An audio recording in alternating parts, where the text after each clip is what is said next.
Step 1. Scroll through popular websites for design inspiration.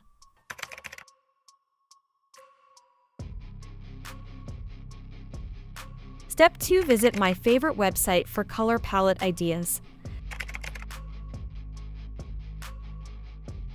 Step 3. Start working on UI design in Figma.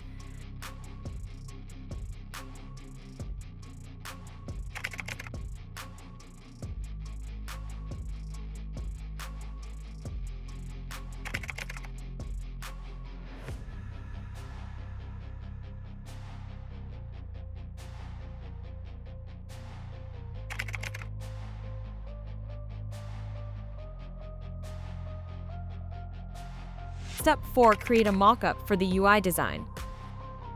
The final look of the design. Tap the Save button and follow my account for more.